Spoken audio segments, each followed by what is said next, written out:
Hello, one and all. It's my view of The Promised Neverland, Season 2, Episode 8. And this episode just did an absolutely spectacular job of bringing back what people loved about the first season, this general feeling of creepiness and unease, this off-putting nature, this horror elements that everyone loved about the first season. They brought it back in a great way here. I mean, it's a little bit late, but I'm still happy for it. I mean, even people who have been nagging and complaining about this season for the last several weeks have started coming around, have started saying, okay, this is what I wanted. This is what I wanted to see from the second season, so that's just great. I mean, it starts off right at the bat with Peter Ratchery, or as I call him, good old Petey. Now, Petey gives off the vibe of a heavily inbred prince of a failing nation who still thinks they control the entire world. Yeah, I feel like that defines him pretty well. And then we see the Lambda facility, the place that was described as worse than hell, and yeah, you know what? That definition seems pretty accurate. I mean, on one end of this hallway, we see, children brain dead, fisheye, just staring off into oblivion. The other side, we see feral demons consuming them. I'm guessing that's how they get rid of the less than satisfactory test subjects. And then we just have Norman walking through this, trying to remain as calm as possible. And what I think is really off-putting here is that there is a human in front of him and a demon behind him, basically saying, these two are equals. They're at the same level. They're working together to help torture humans. It's so off-putting. It's so strange. It's so weird. And at the same time, it's showing the equality between humans and demons, which is weird here. It's so weird. But speaking of demons, then we see the one staring at Norman, He's looking at him like, what is he looking at? And then all of a sudden Norman turns around and somehow this place that was hell becomes worse than hell. I'm actually very confused about what exactly happened here. My best guess is that somehow Norman and Smee, the one doctor, managed to work together to create explosives, set them off, set the feral demons loose, which managed to, cause chaos in the facility. The feral demons attacked the normal demons and the humans, and just everything went to heck after that. At least that's the best way I can interpret it. And then Norman announces that he'll gladly become a god or a devil to save Emma. And just, oh god, it's such an amazing shot as the sun's setting, as it's turning to darkness, and this creepy, horrific look on his face. Though I will admit, I did like the scene a little bit better in the manga. I think the shot in the manga was a little bit better, but they're both pretty good. They're both pretty good. I'm happy with it. Then we see Emma and the rest of them looking for Sonja and Mujika. And we get a jump scare as Demon runs out and tries to murder them, which... yeah, it definitely made me jump, though it was not nearly as terrifying as when the second demon showed up. I mean, just this look on Emma's face as she realizes, oh, I'm about to die. Huh. Oh, there was something so creepy and horrific and awful about it, and I just absolutely freaking loved it. And then things get bad in the village as family members start eating each other, and those two degenerated kids from a couple episodes ago are trying to escape. The one's trying to protect his younger siblings so that he doesn't die in all this chaos and anarchy and destruction, and... then Norman shows up with fire in his eyes and his subordinates standing atop the pillars like they are gods of death. It seems so utterly pointless and purposeless, but it just gave off such an off-putting and terrifying aura as they were looking down upon all this death and destruction. So creepy, so creepy. And then as Norman goes in for the kill to stain his own hands with blood, they ruin it. They ruin all this tension and build they have by dealing with the old trope. Why did you say that name? Why did you say Martha? Seriously, was Batman vs. Superman not big in Japan? Did they not see that movie? Did they not see the people react with cringe at how awful that line was? And they did the exact same freaking thing here. I mean, okay, admittedly, it was done better here, I think. And the name thing was at least foreshadowed back when Emma gave her name to the blind demon. He gave off this big, goofy grin and said that was such a lovely name because that was, the name of his freaking granddaughter. And secondly, the parallels here work so well, The blind demon is basically Norman telling Emma to run away, telling her to go on without him, to let him sacrifice himself for her sake, for her safety, essentially. And as Norman is watching this, he's forced to, realize, forced to see himself as a demon, forced to see the demons as people. And he's just, now looking around at all the death and destruction and despair that he's causing. And it's making him doubt himself. It's making him question, this is, actually the right thing to do anymore.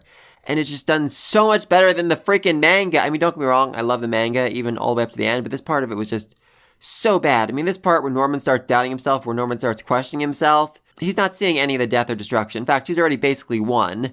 He's done irreversible damage, and it seems like no matter what happens next, he's basically won. Demons are essentially a dead species at this point. And it only takes Emma like 2 sentences to convince Norman, you know what? I might be the bad guy here. Maybe this isn't the right path I should take after he's already basically won. This makes so much more sense as he's, right in the middle of all the death and destruction and is forced to witness it with his own 2 eyes.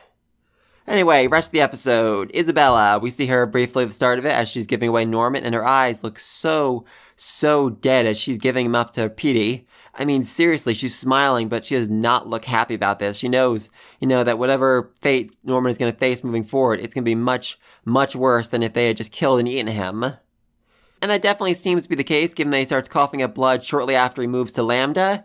I'm guessing that's a result of all the pills he was given, like somehow that was part of the testing to mutate him, to make him even smarter, to make him even stronger, to do something to him, and as a result causing some very serious side effects, the Lambda seizures, which his rest of his subordinates are having, and for him it's, him just coughing up blood. So yeah, definitely based off that, and the fact that he keeps saying that he doesn't have too much time left, seems like he's dying, so are the rest of them, he has to finish all this up, he has to make basically a peaceful world for Emma before that happens, before he collapses, before he expires, more or less. So it's going to be interesting to see what happens moving forward. Are they going to find a way to save Norman? Are they going to find a way to cure whatever was done to him at Lambda? I mean, I have a theory. It's definitely a little bit out there, but, Mujika's blood can stabilize demon genetics. And what if, whatever was done to Norman involved him being injected with demon DNA? This isn't from the manga. This is anime-only theory. And therefore, because of that, his body's basically, collapsing on itself because of the unstable structure of the demon genetics. And when he's given Mujika's blood, when it's injected into him, then it'll be the cure, essentially. It'll stabilize his demon DNA and make him, healthy again. Make it so he's not dying quite so quickly. Like I said, very crazy theory, but that's the best I have right now. Also, I just love this moment with him and Vincent trading notes in the Rubik's Cube. I thought that was just so overwhelmingly cute. As was when Norman saved Barbara and Sislo, and she said, "Are you God?" Oh, I love that. I freaking love it. I mean, seriously, they view Norman as their god. It makes so much sense why they're so overwhelmingly loyal to him that it does raise a very interesting question. I mean, we can definitely see why they hate the demons so much. Next episode, if Norman does change his mind, if Norman decides, you know what, I'm not going to do this anymore, I'm going to make peace with the demons somehow, some way, will his subordinates back him up on that? Will they agree to go along with that plan? Or will they basically say, no, we want to keep murdering demons because of what they did to us? I mean, it really is a question of what's stronger, their hatred for the demons or their reverence towards Norman, and I'm actually not sure right now. I'm really not. I mean, there are 4 of them, so they definitely go different paths. Maybe, Barbara and Sislo are like, let's keep murdering demons, but Vincent and Zazzy are like, no, I'm fine, following the peaceful path with Norman, or maybe the opposite. I'm actually not, again, I'm really not sure about that. I don't know what path the anime is going to take on that. Oh, also, Norman somehow managed to make explosives and a detonator. I'm very, very confused about how he managed to do that. I mean, the one doctor there, I'm pretty sure that was Smee, the subordinate of William Minerva, who was helping him, and I guess somehow they worked together and managed to trade coded messages back and forth when they weren't being observed 24/7, and that's how they managed to set all this up, but I really would like just the more details on exactly how that happened. I mean, even the manga, his escape from Lambda wasn't really explained all that much, except he said, he got help from Smee. I mean, but all this, death and destruction and bloodshed and just chaos and anarchy that we saw here, I mean, was that part of the plan? Did the plan go wrong? I'm really, really not sure. I'm just very curious about that. And then we saw the search for Mujika and Sonja. I really liked how this was shown. It was well thought out. It was detailed, explained why they couldn't search some areas, why they thought some areas would be more likely. I thought it was really great, especially, later on when they were fighting the demons, the coordination they have against that demon, as Emma runs away to give Ray the chance to fire at it. I freaking love that. I freaking love that. And then there's the question of the rest of the kids, because, they are very, very close to town that's burst into flames, and they're going to hear a lot of screaming and death coming from it. So, I mean, it definitely feels intentional that they stay in the temple, that Norman didn't move them somewhere else, somewhere safer, somewhere further away from the village that he was about to basically burn to the ground. I mean, like I said, it definitely feels intentional. That feels like they're going to play some sort of role in their next episode. Curious? And speaking of the temple of the evil-blooded woman, it's revealed this episode that the blind demon has evil blood, which left me utterly shocked, but it makes so much sense. I mean, he was praying at the temple of evil-blooded woman, so clearly there must be some sort of connection between him and her. I'm guessing he was one of her supporters who managed to survive, the purge when the royals came in and murdered all of her other supporters. I don't know how, but it seems like he's been living a fairly peaceful life ever since then. And his attitude is definitely interesting when he finds out that Norman is a human. I mean, he says, I knew this day would come. And I think that goes back to what Sonja and Mujika said about why they don't eat human meat, or at least they don't eat farm children. They said that goes against the teachings of their god. It goes against their religion. So therefore, they view the farms as heretical and sinful, and so does this demon.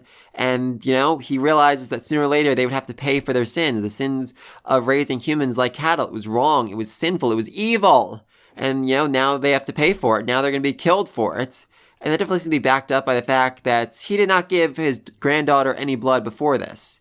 I mean, based on the fact that everyone in town seemed to be degenerating and starving, at no point did he offer any blood up to them. At no point did he offer to cure them, to fix them. So it seems like he thought that this power he had, the power not to degenerate, was something that demons weren't worthy of having as long as, they kept the farms up and running, as long as they kept going against God's will like that. Very, very interesting. I cannot wait to learn more about him in the next episode. Anyway, then we end with Emma and Ray showing up and seeing Norman as just a scary little child who's in way, way over his head. I'm guessing next episode they'll win him over, they'll convince him, okay, maybe I shouldn't be a mass murderer anymore, and then they'll team up with Sonja and Mujika to fix all the demons who have started degenerating. I mean, that could definitely happen, but then we still have, a lot of other issues we need to deal with in the last 3 episodes. I mean, for one thing, there's still the royal-blooded demons who are basically in control of everything. I mean, last time, Sonja and Mujika offered up their blood, it did not end well for her supporters, with them all being rounded up and murdered. So I feel like, even if they save the town, the royals are going to show up in a few days and murder everybody and eat them. That seems very, very likely. And then there's the fact, what exactly are they going to do next? How exactly are they going to escape, basically, the demon world? I mean, the only real option at this point seems to be to go back to Gracefield, to cross through that path and go to the human world somehow, some way, but definitely seems like that won't be easy. I mean, last episode, I think Norman mentioned there was a gatekeeper in the way that would keep them from getting to the human world, and PD referred to himself as the gatekeeper this episode, so it seems like he's in charge of that gate. He's in charge of making sure that no humans, no farm kids at least, cross through and get to the other side, so they're gonna have to fight PD and Isabella, which that definitely seems like a very, very dangerous combo. And then there's, the royal demons. Not sure if they're gonna actually play a role in the anime at all, but it seems like, they're a threat that needs to be taken care of at some point. So, very, very curious about all that. Please let me think all this down below. What do you think of Norman switching sides? What do you think of this episode as a whole? I'm seeing a lot more positive comments about this one than I have for any other episode this season. Let me think all down below. Be sure to like, subscribe to the next video. And until then, peace!